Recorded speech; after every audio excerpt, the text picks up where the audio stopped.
नमो ओं विष्णुपताय कृष्णप्रेष्ठाय भूतले श्रीमते जयपताक स्वामिनिधि नामिने नमो आचार्य पदाय निधय कृपपतायिने गौरगतदामताय नगर ग्रामधारिणे नमो ओं विष्णुपताय कृष्णप्रेष्ठाय भूतले श्रीमते भक्ति वेदांत स्वामिनिधि नामिने नमस्ते सारस्वते देवी गौरवाणी प्रचारिणे निर्विशेष शून्यवादी बचात्य देशधारिणे जय श्री कृष्ण चैतन्य प्रभु नित्यानंद श्री अद्वैत गदाधर शिवाशादि गौर भक्त वृंदा हरे कृष्णा कृष्णा कृष्णा हरे हरे हरे राम राम राम हरे हरे नारायणं नमस्कृत्यं नरं चैव नरोत्तमं देवीं सरस्वतीं व्यासं ततो जयमुद्रयेत् नष्टप्रायेषु अभद्रेषु नित्यं भागवत सेवया भगवती उत्तमश्लोके भक्तिर्भवति नैष्ठकी मुहं करोति वाचालं पुङ्गुं लङ्घाये गिरिं यत्कृपात्तमहं वन्दे श्रीगुरुं दीनतारिणं परमानन्दं माधवं श्रीचैतन्य ईश्वरम् ॐ नमो भगवते वासुदेवाय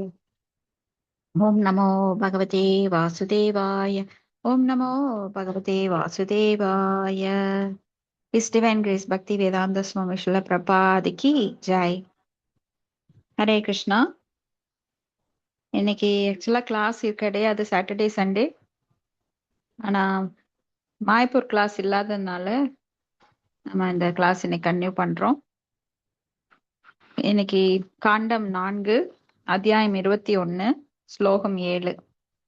ஓம் நமோ பகவதே வாசுதேவாய ஓம் நமோ பகவதே வாசுதேவாய ஓம் நமோ பகவதே வாசுதேவாய च एवम् आदीनि ऐवद्यशेष्टितः कर्माणि भूयांसि महान् महत्तमः कुर्वन् ससाशावणे मण्डलं यशः स्पीदं நிதாய குருஹே பரம் பதம். ஹரே கிருஷ்ணா. மொழிபெயர்ப்பு. பிருது மன்னர் உயர்ந்த ஆத்மாக்களுக்கெல்லாம் உயர்ந்தவர் ஆவார். ஆகையால் எல்லோராலும் வணங்கப்பட்டார். இப்பூமண்டலத்தை அவர் ஆளும்போது செயற்கரிய செயல்கள் பலவற்றை அவர் செய்தாலும் எப்போதும் பெருந்தன்மை உடையவராகவே விளங்கினார். அவர் எய்திய வெற்றிகளும் பெருமைகளும் இப்பிரபஞ்சம் முழுவதும் பரவியது. அதன் பின் அவர் இறுதியில் முழுவதற் கடவுளின் திருவடித் தாமரைகளை அடைந்தார். சோ பிருத்து மன்னர் பகவானுடைய சக்தி ஆவேச அவதாரம் அப்படிங்கிறதுனால அவர் செயற்கரிய செயல்களை செய்யறது ஒன்றும் ஆச்சரியமான விஷயம் கிடையாது. அப்ப பல வெற்றிகளும் பெருமைகளும் அவருக்கு வந்தது. அதெல்லாம் பிரபஞ்சம் முழுதும் பரவியது. இவ்வாறாக அவர் தனது வாழ்வை முடித்து பகவானின் திருவடி தாமரைகளை, கடைசியில என்ன எல்லாருக்கும் லட்சியமா இருக்கணுமோ அந்த வீடு பேரு, அறம் பொருள் இன்பம் வீடு பேரு, தர்ம அர்த்த காம மோக்ஷன் என்கின்ற அந்த மோட்சத்தை, மோட்சம் அப்படின்னா சில சமயம் சொர்க்கலோகத்தை குறிக்கும். ஆனா இங்க எப்பவுமே நம்ம மோட்சம் அப்படின்னா பகவானுடைய லோகத்தை தான் கருத வேண்டும். பொருளுரை. ஒரு பொறுப்புள்ள மன்னனுக்கோ அல்லது நிர்வாக தலைவனுக்கோ மக்களை ஆட்சி செய்யும் போது அவர்கள் நிறைவேற்ற வேண்டிய பொறுப்பான கடமைகள் இருக்கின்றன.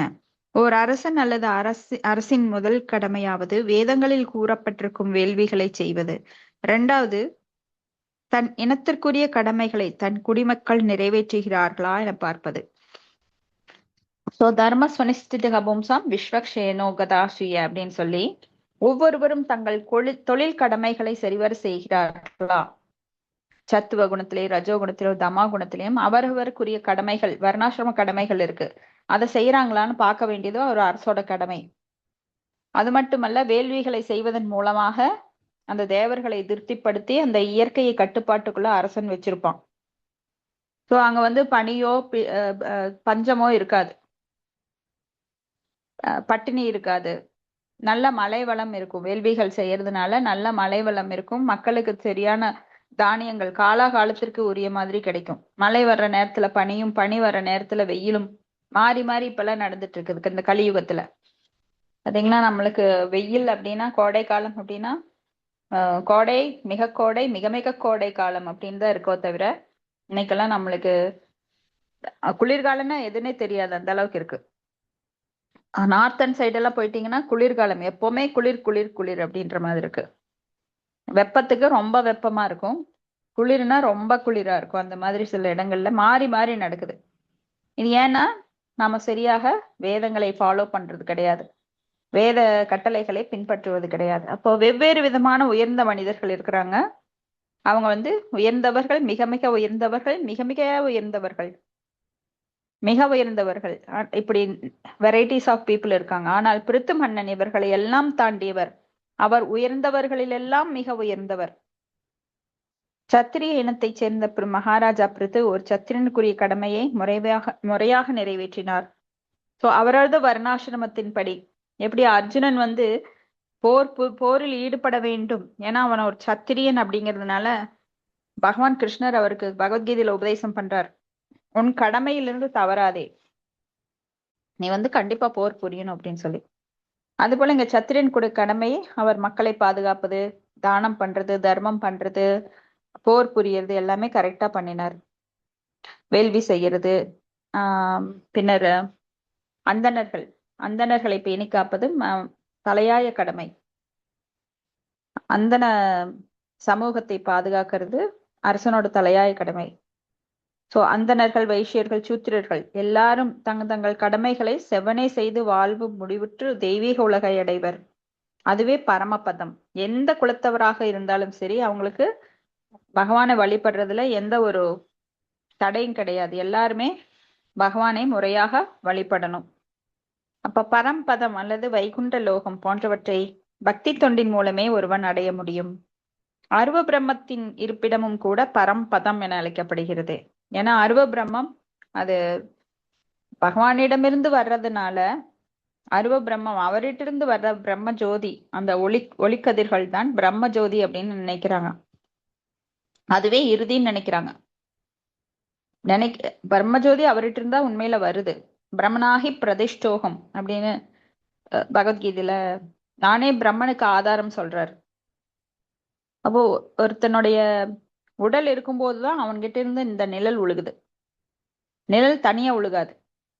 ஒருவன் உடலை வைத்துதான் அந்த நிழல் விழுகுது. அது போல பகவான்கிட்ட இருந்துதான் அந்த பிரம்மஜோதி வருது. பரம்பதம் அல்லது வைகுண்டம் போன்றவற்றை பக்தி தொண்டின் மூலமா தான் அடைய முடியும். சோ ஒருவன் முழுமுதற் கடவுளிடம் பற்று வைக்காத அருவ பரபிரம்மத்தை அடைந்தாலும் மீண்டும் அவன் பௌதிக உலகில் பிறக்க வேண்டி இருக்கும். ஏன்னா அது முழுமை கிடையாது, ஒரு பார்ட். வதந்தி தத்தத்துவம் விதஸ்தத்துவம் அஜ்ஞானமத்மயம் பிரம்மேதி பரமாத்மேதி பகவானேதி சப்பியதே. பிரம்மேதி அப்படின்னா பிரம்மஜோதி. பிரம்மஜோதியை நாம் தெரிந்து கொள்ளுவதும் ஒரு பார்ட் தான். அது வந்து பர்ஃபெக்ஷன் கிடையாது, கம்ப்ளீட் கிடையாது, இன்கம்ப்ளீட். சோ அது வந்து அதனால மறுபடியும் அவங்க வீழ்ச்சி அடைகிறாங்க. ஏன்னா முழுமை அடையாதனால பிரம்மஜோதி அடைந்தவர்கள் கூட வீழ்ச்சி அடைகிறாங்க. இதுதான் ஆருஹ்ய கிருச்ரேன பரம்பதம் தத. அதாவது மாயாவாதிகள் தான் லட்சியமாக மிகவும் கடினமாக முயன்று அந்த பரம்பதம் அல்லது பிரம்மஜோதியை அடைகிறார்கள். ஆனா முழுமுதற் கடவுளோட உறவை இழந்த காரணத்தினால் அவங்க மீண்டும் பௌதிக உலகத்துக்கு வீழ்ச்சி அடைகிறாங்க. சோ ஒருவனுக்கு பறக்கும் சக்தி இருந்தால் மிகவும் உயரத்தில் பறப்பான். ஆனால் அவன் என்னதான் முயன்று பறந்தும் மேலே உள்ள கிரகத்தை அடைய முடியாத போது தானே பூமியில் வந்து விழுவான். பறக்கும் சக்தி இருக்கலாம், இப்ப கர்டன் கூட பறக்குது, மேல பறக்குது. ஆனா பகவானோட லோகத்தை அடைய முடியாது அந்த பறவைகளால. மிக உயர பறக்கும் பறவைகள் கூட பகவானோட லோகத்தை அடைய முடியாது. அப்ப யாருக்கு பறக்கும் சக்தி இருந்தா கூட பகவானோட கிரகத்தை அடைய முடியாது. நம்ம என்னதான் ராக்கெட் விட்டாலும் கூட அது அங்க போகாது. அது போல அருவவாதிகள் அருவ பிரம்ம ஜோதியின் பரமபதத்தை அடைகின்ற காரணத்தினால் அவர்கள் வைகுண்ட லோகத்திற்கு செல்வதில்லை. அதனால் அவர்கள் இப்பௌதீக பஞ்சத்தில் உள்ள பௌதீக உலகம் ஒன்றில் மீண்டும் குடிபுகுகின்றனர். ஏன் இங்க பஞ்சம்னு சொல்லப்படுகிறது? ஏன்னா இந்த ஜட உலகங்கள் எல்லாமே குறையுடையவை. அதனாலதான் பஞ்சத்தில் மிகுந்த அப்படின்னு சொல்றாங்க. அவர்கள் அடைந்தது வேண்டுமென்றால் பிரம்மலோகமோ அல்லது சத்தியலோகமோ இருக்கலாம். ஆனால் அவையெல்லாம் இப்பௌதீக பிரபஞ்சத்தை சேர்ந்தவையே. பிரம்ம புவனாலோகா புனராவார்த்தினோ அர்ஜுன மாமுபேத்தியத்து கௌந்தேய புனர்ஜென்மன வித்தியதே. சோ இந்த பௌதீக உலகங்கள் 14 லோகங்கள் மேல இருந்து சத்தியலோகத்திலிருந்து பாதாள லோகம் வரைக்கும் எங்கு சென்றாலும் மீண்டும் பிறப்பு, இறப்பு, முதுமை, நோய் அப்படிங்கிறது, ஜென்ம மிருத்து ஜரா வியாதிங்கிறது நிச்சயமா எல்லாருக்கும் இருக்கும். அதனால ஜட உலகில் மீண்டும் மீண்டும் பிறப்பது அப்படிங்கிறது சத்தியலோகத்தில் உட்பட எல்லா லோகங்களையும் இங்கே சொல்றாங்க. பதம் 8. சூத உவாச்ச தத்தாதிராஜஸ்ய யசோ விஜృம்பிதம் குணைர் அசேஷைர் குணவத் சபாஷிதம் ஷத்தா மகாபாகவத சதப்ஸ்தே கௌஷாரவிம் பிராக கிருணந்தம் அர்ச்சயன். அர்ச்சயன் அப்படின்னா மரியாதைக்குரிய. ஓகேங்க மாதாஜி, படிங்க. சுத கோஸ்வாமி தொடர்ந்து கூறினார், ஓ சௌனகரே, உயர்ந்த முனிவர்களின் தலைவரே, மைத்ரேய முனிவர் விதுரரிடம் உண்மையான அரசரும் முழுமையான தகுதி பெற்றவரும் பெருமை மிக்கவரும் உலகம் முழுவதும் புகழப்பட்டவருமான பிருது மகாராஜாவின் பல்வேறு செயல்களை பற்றி கூறியவுடன் சிறந்த பக்தரான விதுரர் மிகவும் பணிவுடன் மைத்ரேய முனிவரை பிரார்த்தித்து கீழ்கண்ட கேள்விகளை கேட்கலானார். ஹரே கிருஷ்ண மாதாஜி. ஹரே கிருஷ்ணா. சோ இங்க சூத கோஸ்வாமி சவுனகர் தலைமையில அங்க 2வது முறை பாகவதம் பேசப்படுது. முதல்ல சுகதேவ கோஸ்வாமி பரிஷித் மகாராஜாக்கு சொல்றார். அங்கிருந்த முனிவர்கள்ல எல்லாம் மறுபடியும் ஒண்ணு கூடி சூத கோஸ்வாமியின் தலைமையில சூத கோஸ்வாமி அவர் பேசுறார் சவுனக முனிவரோட தலைமையில. சோ மைத்ரேய முனிவர் விதுரிடம் உண்மையான அரசரும் முழுமையான தகுதி பெற்றவரும் பெருமை மிக்கவரும் உலகம் முழுவதும் புகழப்பட்ட பிருது மகாராஜாவின் பல்வேறு செயல்களை பற்றி கூறியவுடன் சிறந்த பக்தரான விதுரன் மிகவும் பணிவுடன் மைத்ரேய முனிவரை பிரார்த்தித்து மறுபடியும் கேள்வி கேட்கிறார். ஏன்னா இந்த பாகவதம் ஃபுல்லாமே கேள்வி பதில் இதன் மூலமாக மக்களுக்கு பாகவதம் உரைக்கப்படுகிறது. அடுத்தது விதுரர் உவாச்ச. மைத்ரேய முனிவர்கிட்ட விதுரர் கேட்கிறார், சோ அபிஷிக்த பிருதுர் விப்ரைர் லப்தா சேஷ சூரார்ஹனஹ பிப்ரத்ஸ வைஷ்ணவம் தேஜோ பாக்யோர் யாப்யாம் துதோஹகாம். ஹரே கிருஷ்ணா, படிங்க. விதுரர் கூறினார், எனது அன்பிற்குரிய அந்தனர் மைத்ரேயரே, மாமுனிவர்களினாலும் அந்தணர்களினாலும் பிருது மன்னர் அரியணையில் அமர்த்தப்பட்டதை நினைக்கும் பொழுது புத்தி மேன்மை அடைகிறது. தேவர்கள் எல்லோரும் அவருக்கு அளித்த கணக்கிலடங்காத பரிசுகளோடு பகவான் விஷ்ணுவிடமிருந்து தனிப்பட்ட முறையில் அவர் பெற்ற ஆற்றலினையும் சேர்த்து அவர் தன் செல்வாக்கினை பெருக்கிக் கொண்டார். இவ்வாறு அவர் இப்பூமியினை செழிக்கச் செய்தார். பிருது மகாராஜாவானவர் பகவான் விஷ்ணுவின் சக்தியாவேச அவதாரமானபடியினாலும் இயற்கையிலேயே அவர் பகவானிடத்து பக்தி கொண்ட வைணவ அடியவர் ஆனபடியாலும் தேவர்கள் எல்லோருமே அவரிடத்து மிகவும் மகிழ்ச்சி கொண்டு அவரது மேன்மையான சக்தியினை அவர் பயன்படுத்துவதற்காக பல்வேறு பரிசுகளை வழங்கினார்கள். மகாமுனிவர்களும் தெய்வீக அருள் பெற்றவர்களும் கூட அவர் முடிச்சூட்டு விழாவில் கலந்து கொண்டனர். இவ்வாறு எல்லோருடைய ஆசைகளும் இருந்த காரணத்தினால் அவர் இப்பூமியினை பல்லாண்டுகள் ஆண்டு தன் மக்களின் உயர்ந்த திருப்திக்காக இப்பூமியின் எல்லா வளங்களையும் நன்கு பயன்படுத்தி கொண்டார். இவையெல்லாம் இதற்கு முந்தைய அத்தியாயங்களில் பிருது மன்னரின் செயல்கள் குறித்து நிறைய விளக்கப்பட்டிருக்கின்றன. இனிவரும் ஸ்லோகங்களில் இருந்து ஒவ்வொரு நிர்வாக தலைவரும் தான் எப்படி ஆட்சி செலுத்த வேண்டும் என்பது பற்றி பிருது மன்னரின் காலடி தடங்களை பின்பற்றுவதன் மூலம் தெரிந்து கொள்ள வேண்டும். ஆள்பவர்கள் அரசர்களாயிருந்தாலும் அல்லது அதிபர்களாயிருந்தாலும், அது மன்னராட்சியாக இருந்தாலும் அல்லது மக்களாட்சியாக இருந்தாலும் இதுவே சரியான வழிமுறையாகும். இது பின்பற்றப்பட்டதென்றால் எல்லோரும் மகிழ்ச்சி அடைவதோடு முழுமுதற் கடவுளுக்கு பக்தி தொண்டு செய்வதும் மிக எளிதாக இருக்கும். ஹரே கிருஷ்ண மாதாஜி. தேங்க்யூ மாதாஜி. தேங்க்யூ மாதாஜி. இப்ப பிருத்து மகாராஜா எப்படி ஆட்சிக்கு வந்தார் அப்படின்னு நம்ம பார்த்தோம். வேணன் அப்படிங்கிற ஒரு கொடிய மன்னன்.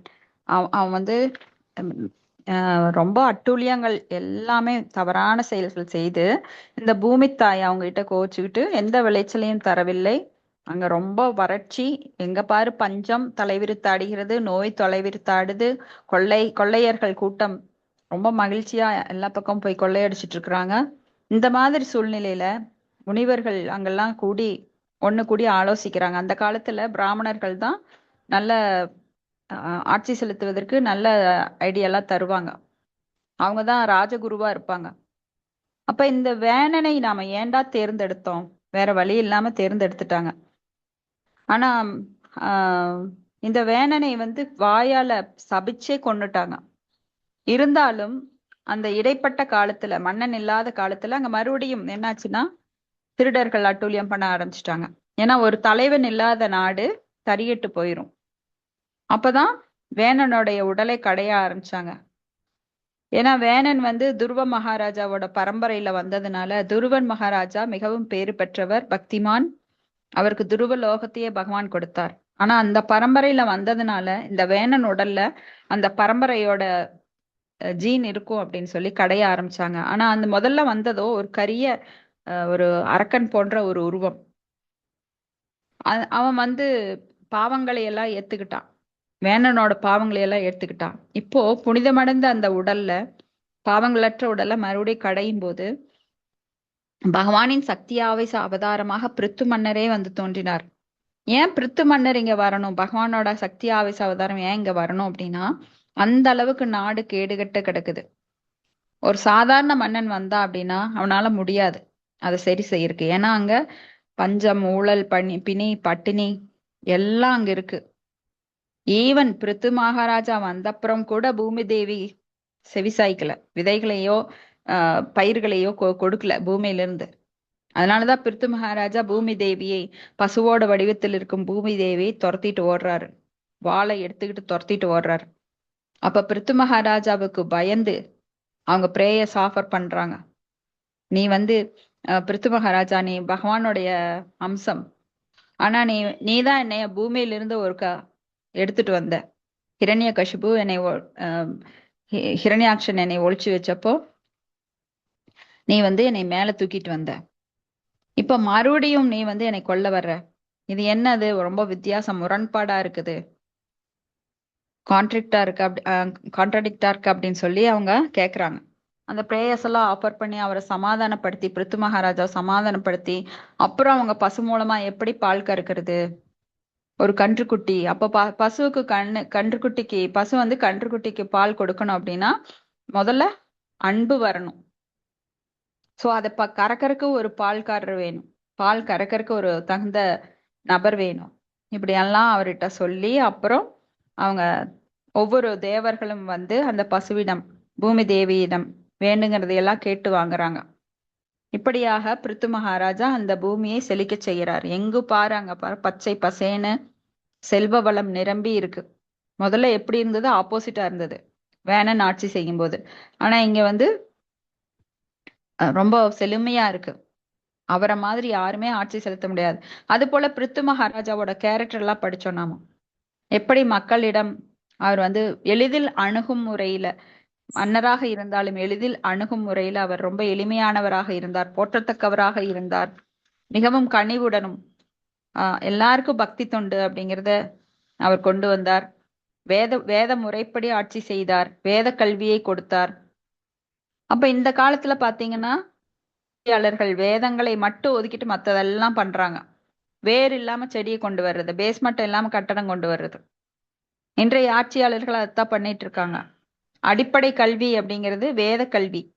அதை விட்டுட்டு பௌதீக கல்வியை, உடலுக்குரிய கல்வியை, அவித்யா நாலேஜ் நிறைய கொடுத்துட்டு இருக்காங்க. அதனால சாராய கடைகள், மதுக்கடை, மாமிசக்கடை, எங்க பாரு ஊழல், இதெல்லாம் செழித்து இருக்குது. வர்ணாசிரம கொள்கைகள் தவிர்க்கப்படுது. பிராமணர்கள் சரியான பிராமண சமுதாயத்தை மேம்படுத்தாம இந்த சமூகமே படிப்படியாக சீர்குலைந்து கொண்டு வருகிறது. பெரிய பெரிய கட்டிடங்கள் இருந்து பிரயோஜனம் கிடையாது. பெரிய பெரிய கட்டிடங்கள் எல்லாம் ஒரே அலையில எடுத்துட்டு போயிடும். சைனால அந்த மாதிரி தான் பெரும் வெள்ளம் வந்தது. பெரிய பெரிய கட்டிடங்கள் ஒரு செகண்ட்ல அதெல்லாம் தூள் தூளா போயிடுச்சு. மாட மாளிகை கூட கோபுரங்களை வைத்து சமுதாயம் மதிப்பிடப்படுவதில்லை. மக்கள் எல்லாம் எவ்வளவு அமைதியா இருக்கிறாங்க. அமெரிக்கால எல்லாம் நல்லா டெவலப்டு கண்ட்ரி அப்படிம்பாங்க. ஆனா மக்கள் வந்து அங்க யாரும் சந்தோஷமா இல்ல. அவங்க எல்லாம் பாரம்பரியத்தை மறந்து, பண்பாட்டை மறந்து, நாகரிகம் அப்படிங்கிற பெயர்ல வெளிப்புறமாக உடல் மட்டும் நல்லா இருந்தா பத்தாது, உடை மட்டும் நல்லா இருந்தா பத்தாது, உள்ளம் யாருக்குமே அங்க நல்லா கிடையாது. அதனாலதான் நிறைய பேரு ஆன்மீகத்தை தேடி பகவானிடம் தஞ்சம் அடைகிறாங்க. நிறைய சர்ச்சுகள்ல இன்னைக்கு ஹரே கிருஷ்ணா மந்திரங்கள் ஓதப்படும் ஆம், இடமாக மாறிட்டு வருது. ஏன்னா இளைஞர்கள் யாரும் இப்ப சர்ச்சுக்கு போகாதனால அதையெல்லாம் இப்ப மாத்தி கிருஷ்ணர் கோயிலாக மாற்றி அமைச்சிட்டு இருக்காங்க. ஏன்னா அடிப்படை அடிப்படை A to Z அப்படிங்கிறது பாகவதம் பகவத்கீதை மூலமாக கிருஷ்ண பக்தி இயக்கத்தின் மூலமாக எங்கும் பரப்பப்படுகிறது. ஆதாரம் அப்படிங்கிறது வேணும். வேதங்கள் தான் ஆதாரம். அந்த வேதங்களோட சுருக்கம் தான் பகவத்கீதை பாகவதம் எல்லாம். அந்த எசன்ஸ் எல்லாம் எடுத்து இதுல கொடுத்துருக்காங்க. மனித வாழ்வின் நோக்கம் என்ன அப்படிங்கறது தெரியாம வாழ்ந்துட்டு இருந்தவங்க இன்னைக்கு அதனோட நோக்கத்தை எல்லாம் புரிஞ்சு படிச்சு மக்கள் எல்லாம் பண்பாடை எடுத்து அதை போற்றி பேணி காக்குறாங்க. ஆனா இந்திய பாரம்பரியம் அப்படிங்கிறது பாரத பூமியில மிகவும் எளிதாக நாம பின்பற்றக்கூடியது இந்த வேதங்கள் எல்லாம். ஆனா மக்கள் வந்து அவங்களோட நாகரிகத்தை எடுத்துக்கிட்டு அவங்க இங்க பின்பற்ற ஆரம்பிக்கிறாங்க. ஆனா அவங்கெல்லாம் தெளிவு பெற்று நம்ம பகவத்கீதை பாகவதத்தை எல்லாம் புரிஞ்சுக்கிட்டு, ஏன்னா அவங்க சீக்கிரம் எடுக்க மாட்டாங்க. ஏன் என்ன எதுக்கு அப்படின்னு பலவிதமா ஆராய்ச்சி பண்ணி இதுல உண்மை இருக்கங்காட்டிக்கு தான் அவங்க எல்லாம் எடுத்து இன்னைக்கு நம்ம பாரம்பரியத்தை பின்பற்றி அவங்க பூநூல் போட்டு அவங்க எல்லாம் பக்தர்களாக வலம் வர்றாங்க. இன்னைக்கு அவங்க கிட்ட போய் நாமெல்லாம் சடங்குகள் வேத சடங்குகளை எல்லாம் கேட்டு கல்யாணம் போன்ற சடங்குகளை பண்ணிட்டு இருக்காங்க. ரொம்ப வித்தியாசமா இருக்கு. ஏன்னா நம்ம பாரம்பரியத்தை நாம மறந்துட்டோம். தேவையில்லாம நம்ம பூமிக்கு மத்திய ரேகை அதுலதான் இங்க இந்தியா இருக்கு. இங்க வந்து வெப்பமண்டலம், கோட் சூட்டுக்கு அவசியமே கிடையாது. ஆனா அவங்க எல்லாம் கோட் சூட் போடுறாங்கன்னு குளிர் பிரதேசங்கள்ல அவங்கள பார்த்து நாம கோட் சூட் போட்டுட்டு இருக்கோம். இதனால பல நோய்கள் இன்னைக்கு குழந்தைகளுக்கு வருது.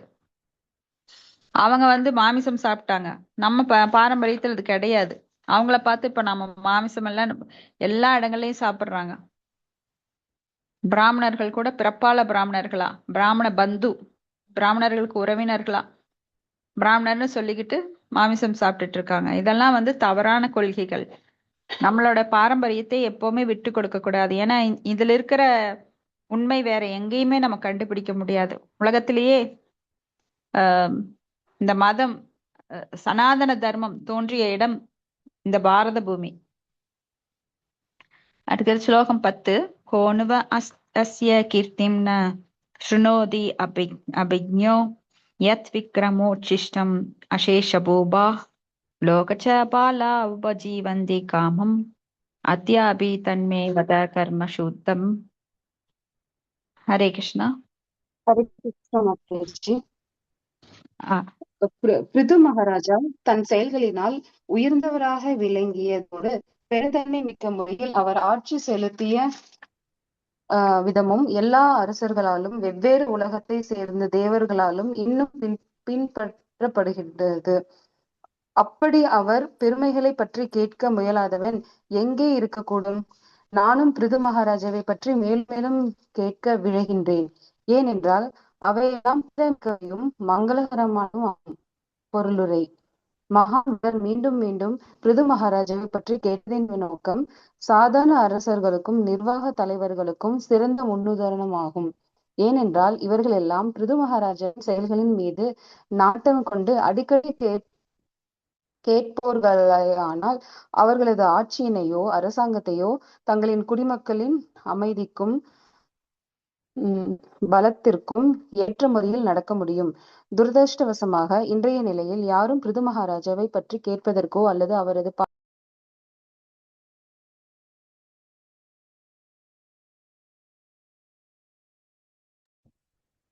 ஹரே கிருஷ்ணா. அவரது பாதையை பின்பற்றுவதற்கோ அக்கறை காட்டுவதில்லை. அதனால் இவ்வுலகில் உள்ள எந்த நாடும் மகிழ்ச்சியாகவோ அல்லது ஆன்மீக உணர்வில் வளர்ச்சி அடைவதாகவோ இல்லை. இத்துணைக்கும் இதுதான் மனித வாழ்வின் மிக முக்கிய குறிக்கோளாகவும் முழு லட்சியமாகவும் இருக்கிறது.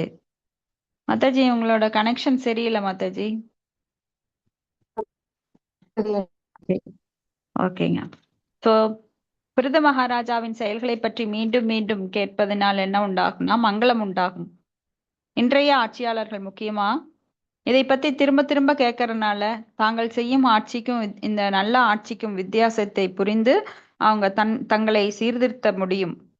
அதனால தான் இதெல்லாம் இன்றைய ஆட்சியாளர்களும் கேட்கணும். எப்படி ஆட்சி செய்வது?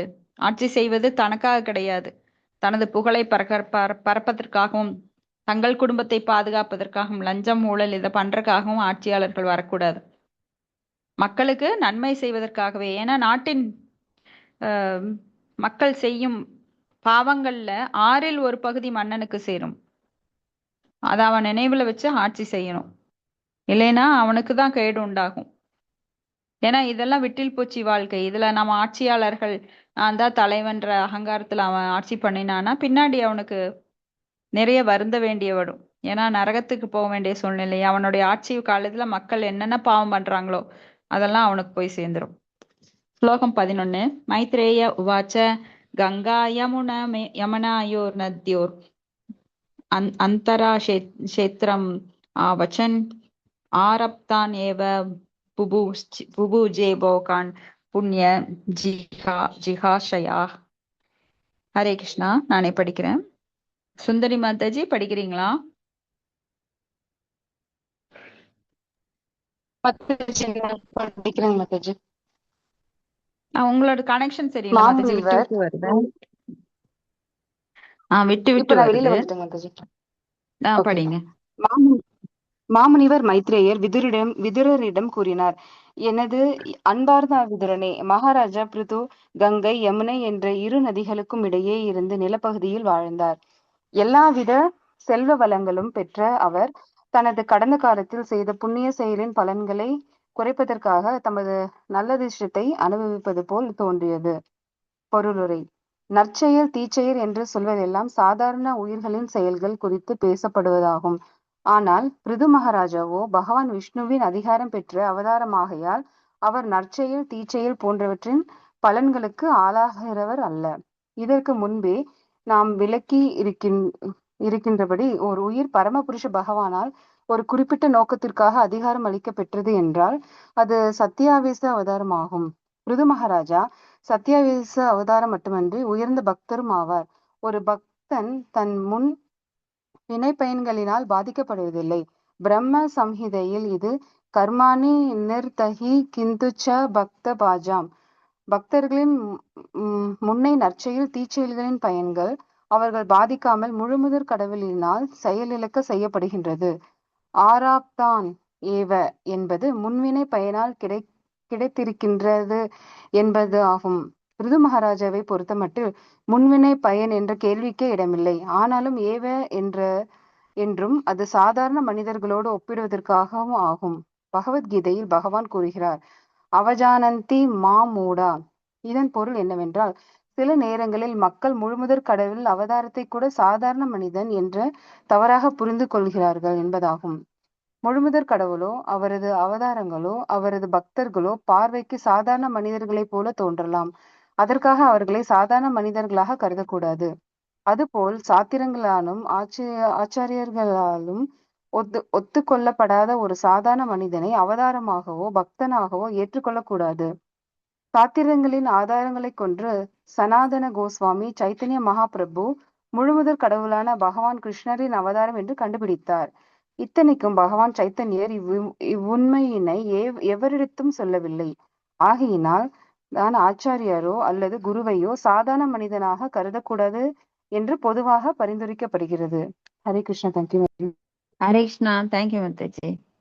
பிருத்து மகாராஜா இங்க பகவானின் அதிகாரம் பெற்ற சக்தியாவேச அவதாரம்.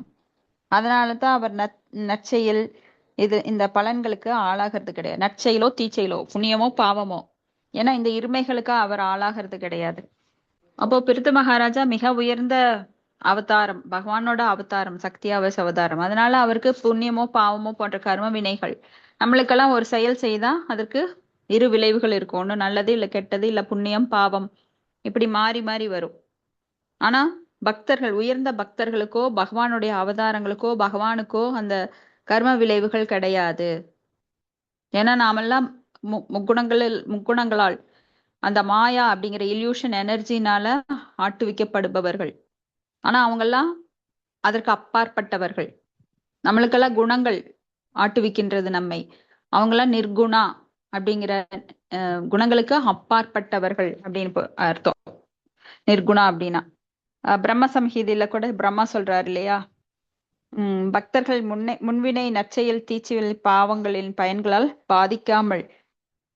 பாதிக்கப்படாமல் முழுமுதற் கடவுளின் செயல் இழக்கச் செய்ய கடவுளால் செயல் இழக்கச் செய்யப்படுகின்றது. அப்ப அந்த செயல்களோட விளைவுகள் எரிக்கப்பட்டு விடுகிறது. யஸ்த்வ இந்திர கோபம் அதவேந்திர மகோஸ்வ கர்மானுபந்தானுரூப பலபா ஜனமாதனோதி கர்மாணி நிர்த்தகதி கிந்து சபக்தி பாஜாம் கோவிந்தமாதி புருஷம் தமகம் பஜாமி. சோ இந்த கர்மாணி நிர்த்தகதி கிந்துச பக்தி பாஜாம், யாரெல்லாம் பக்தி செய்கிறார்களோ, பக்தர்களோ, மிகப்பெரிய பக்தர்களோ, கர்மம் என்கின்ற நிர்த்தகதினா நிர்மூலமாகுது. அவங்க கர்மத்தின் விளைவுகள் நிர்மூலமாகுது. நல்லதோ கெட்டதோ அதற்குரிய பலன்கள்லாம் கிடையாது. சர்வம் கிருஷ்ணார்ப்பணம். அப்போ இங்க முன்வினை பயனால் கிடைக்கின்றது அப்படிங்கிறதா ஆப்ரத்தான் ஏவ. நம்மளுக்கெல்லாம் முன்வினை பயன் அந்த முன்ன விதைச்ச விதையோட அறுவடை தான் இப்ப நாமெல்லாம் பண்ணியிருக்கிறோம். அதாவது பிராவர்த்த கர்மா, அப்ராவர்த்த கர்மா, கூடம், பீஜம் அப்படின்னு நிறைய நிலைகள்ல நாம அதை அனுபவிக்கிறோம். அப்ப சிலரெல்லாம் இதை நம்புறது கிடையாது. பகவானுடைய பக்தர்கள் அவங்க எல்லாம் பாக்கறதுக்கு ஒரே மாதிரி இருப்பாங்க. இப்ப பகவான் மானுட ரூபம் எடுக்கும்போது மூடர்கள் என்ன பண்றாங்கன்னா, அவஜானந்தி மாமூடா மானுஷம் தனம் ஆஸ்ருதம் பரம்பாவம் அஜானந்தோ மமபூத மகேஸ்வரம் அப்படின்னு சொல்லிட்டு அந்த மூடர்கள் அவஜானந்தி மாமூடா அவங்கெல்லாம் பகவான் அவதரிக்கும் போது மானிட ரூபம் எடுத்து வருவதால் அவரும் பிறக்கின்றார், பின்ன நம்மள மாதிரியே மறிக்கின்றார், உயிர் இழக்கிறார் அப்படின்னு நினைச்சுக்கிறாங்க. ஆனா பகவான் பிறப்பதும் இல்லை, இறப்பதும் இல்லை. அவர் தோன்றுகிறார், மறைகிறார். அவருக்கு முக்குணங்கள் அற்றவர், நிர்குணா. பாக்கறக்கு பக்தர்கள், தூய பக்தர்கள் இதே மாதிரிதான். பாக்கறக்கு மனித உருவத்துல சாதாரணமா தான் இருப்பாங்க. நம்மளை போலவே சாப்பிடுவாங்க, உடை உடுத்துவாங்க, வேலைக்கு போவாங்க. ஆனா அவங்க மிக உயர்ந்த பக்தர்கள்ங்கிறது அவங்களுக்கு தெரியாது. லைக் ஸ்ரீல பிரபுபாதர், குரு மகராஜ், சத்கோஸ்வாமிகள் அவங்கெல்லாம் இங்க தோன்றினார்கள். அவங்கெல்லாம் நம்மளுக்கு எப்படி பக்தி பண்றது, பகவான்கிட்ட எப்படி போறதுங்கிற வழியை காட்டிட்டு போயிருக்காங்க.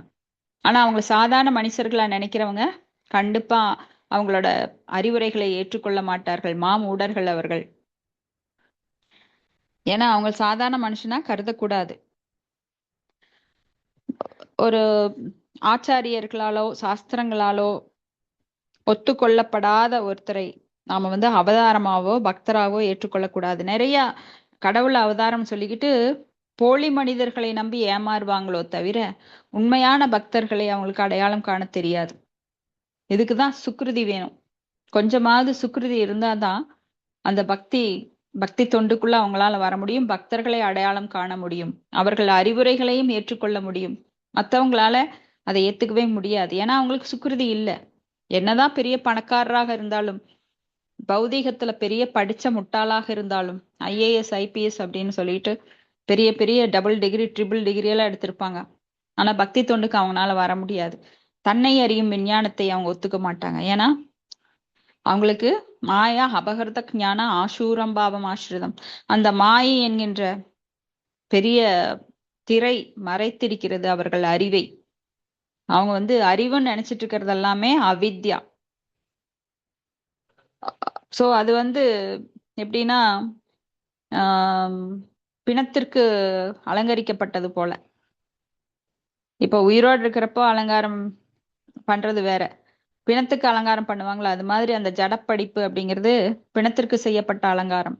ஏன்னா உடலுக்குரிய அந்த படிப்பை வச்சுக்கிட்டு அவங்களால பரமபதம் போக முடியாது. திரும்பியும் இங்கதான் அவங்க பிறப்பு இறப்பு அதுல சிக்கி அந்த சுழல்ல மாட்டிக்குவாங்க. ஸ்லோகம் 12. சர்வத்ராஸ்கலிதேஷ சப்த தீனபக தண்டத்ருக் அந்யத்ர பிராமண குலாத் அந்யத்ராச்யுத கோக்ரதக.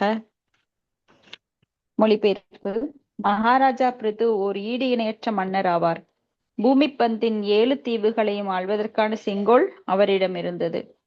மகான்களும் அந்தணர்களும் முழுமுதற் கடவுளின் சந்ததியினரான வைணவர்களையும் தவிர மாற்றுதற்குரிய அவரது கட்டளையை யாரும் மீற முடியாது. சோ அவர் பிருத்து மகாராஜா இந்த 7 தீவுகள், இப்பெல்லாம் நாம கான்டினென்ட்ஸ் அப்படின்னு சொல்றோம் இல்லையா, அது மாதிரி அப்பெல்லாம் ஒரே பூமியில ஒரே ஒரு மன்னர் தான் இருந்தார். அதனாலதான் இந்த பாரத பூமி அப்படிங்கிற பரத மன்னர் ஆண்டதுனால அவர் பேர்ல பாரத பூமி நம்மள சொல்லப்படுது. அன்னைக்கெல்லாம் பரத கண்டம் அப்படின்னா இந்த முழு பூமியும் ஒருவர் ஆட்சியின் கீழே இருந்தது.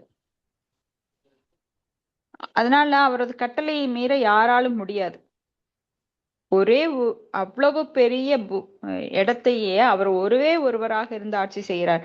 அவருக்கு கீழே பல உப மன்னர்கள் இருப்பாங்க, சிறு சிறு மன்னர்கள், சிற்றரசர்கள் இருப்பாங்க.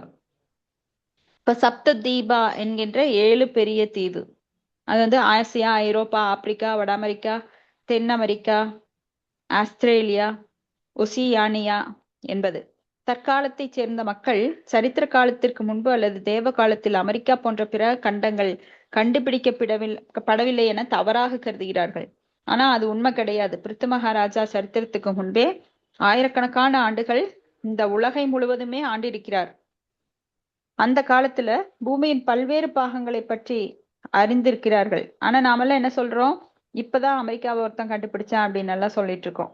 அப்படி கிடையாது. அன்னைக்கே எல்லா பூமியில இந்த பகுதிகள்லாம் இருந்திருக்கு. அதுல எல்லாம் மனுஷங்க இருந்திருக்காங்க. அதெல்லாம் ஒரே குடையின் கீழ் பிருத்து மகாராஜா ஆட்சியில இருந்திருக்கு. ஆனா பிருத்து மகாராஜா வாழ்ந்தது இந்தியாவில் தான் அப்படின்னு 11வது ஸ்லோகத்துல தெளிவா தெரியுது. ஏன்னா கங்கை யமுனை எனும் நதிகளுக்கு இடையில் நிலப்பகுதி அங்க குறிப்பிடப்பட்டிருக்கு. அதுதான் பிரம்மாவத்த அப்படின்னு சொல்லப்பட்டிருக்கு. அது இன்னைக்கு பஞ்சாப்ல, வட இந்தியாவுல இருக்கிற பகுதி. அப்ப இதுல இருந்து இந்தியாவை சேர்ந்த அரசர்கள் உலகம் முழுவதையும் ஆண்டார்கள் அப்படின்னு வேதம் தெளிவா சொல்லுது. ஏன்னா அன்னைக்கு உலகம் முழுவதும் இப்படி ஒரு ஒரு ஆட்சியின் கீழே இருந்தது. அதுக்கு கேபிட்டலா என்ன இருந்ததுன்னா டெல்லி. அதனாலதான் இன்னைக்கு பாரத பூமி, அந்த குருட்சேத்திரம் நடந்தது இல்லைங்களா, அந்த பகுதி தான் கேபிட்டலா இருந்தது. அஸ்கலித அப்படின்னா அரசரின் கட்டளையை இவ்வுலகில் யாரும் மீற முடியாது. ஏன்னா அந்த அளவுக்கு பவர்ஃபுல்லா இருந்தது ஆட்சி. இன்னைக்கெல்லாம் கட்டளைகளை மீறக்கு சட்டத்துல பல ஓட்டைகள் இருக்கு. அப்போ அரசனே அவன் கட்டளை மீற மாதிரி அன்னைக்கு நடக்கல. அரசன்னா அவ்வளவு நல்ல ஆட்சியாளர்களா இருந்தாங்க. ஆனா இன்னைக்கெல்லாம் ஆட்சியாளர்கள் அவங்க அரசாங்கத்தின் கட்டளை அவங்களே மீறுவாங்க. ஏன்னா அவங்க கார் எங்க வேணா எப்ப வேணா போகும். மக்கள் எல்லாம் அப்படி அப்படியே ஸ்டாப் பண்ணிக்கணும். ரூல்ஸ் அவங்களுக்கு தனியா அவங்களே விதிச்சுக்குவாங்க. ஒரு ஆட்சியாளன் கார்ல வந்தான் அப்படின்னா ஒண்ணும் இல்ல, ஒரு கீழ் லெவல்ல இருக்கிற ஒரு பஞ்சாயத்துல இருந்து ஒரு தலைவர் வந்தா கூட அதை ஸ்டாப் பண்ணிடுவான். மக்களை ஸ்டாப் பண்ணிட்டு அவன் தான் முன்னாடி வருவான். அப்ப பெரிய தலைவரை பத்தி என்ன சொல்ல. அவன் பின்னாடி 10 கார் 20 கார் வரும், ரோட்ல எல்லாம் அப்படியே நிப்பாங்க. சில நாடுகள்ல பாத்தீங்கன்னா அவங்க பாட்டுக்கு அவங்க போவாங்க, எந்த ஒரு இது இருக்காது, மக்களுக்கு டிஸ்டர்பன்ஸ் இருக்காது. ஆனா இந்தியால பாத்தீங்கன்னா அவங்க வர்றதா இருந்தா 1 மணி நேரத்துக்கு முன்னாடி ஸ்டாப் பண்ணிடுவாங்க. டிராபிக் அங்க ஸ்தம்பிச்சு கிடக்கும். அப்ப இங்க பரமபுருஷர் அச்சுதன் அறியப்படுகிறார். பகவத்கீதையில் அர்ஜுனனும் பகவான் கிருஷ்ணரை சேனையோர் உபயோர் மத்தியே ரதம் ஸ்தாபயமே அச்சுத அப்படிங்கிறார். அச்சுத அப்படின்னா வீழ்ச்சி அடையாதவர், ஜடகுணங்களால் பாதிக்கப்படாதவர், ஒரு உயிர் தன் உரிய இடத்தை விட்டு ஜட உலகில் பிறப்படுத்தால் அது சுத. சுத அப்படின்னா வீழ்ச்சி அடைகின்றது. ஏன்னா ஜட உலகம் யாரெல்லாம் அங்கிருந்து பௌதீக உலகிலிருந்து வீழ்ச்சி அடைகிறாங்களோ அவங்கதான் இங்க கீழே விழுகிறாங்க. அதனால சுத. அச்சுத அப்படின்னா வீழ்ச்சி அடையாதவர். அச்சுதரோடு தனக்கு இருந்த உறவினரை மறந்து விட்டது என்பது பொருள். பொதுவாக எல்லா உயிரினங்களுமே முழுமுதற் கடவுளின் முக்கியமான அங்கம் அல்லது அவர்கள் மைந்தர், பகவானோட குழந்தைங்க தான் நாம. ஆனா நாம என்ன பண்ணிட்டோம், மறந்துட்டோம். சோ அந்த மறதி தான் நம்மளுக்கு இந்த கஷ்டத்தை கொடுக்குது.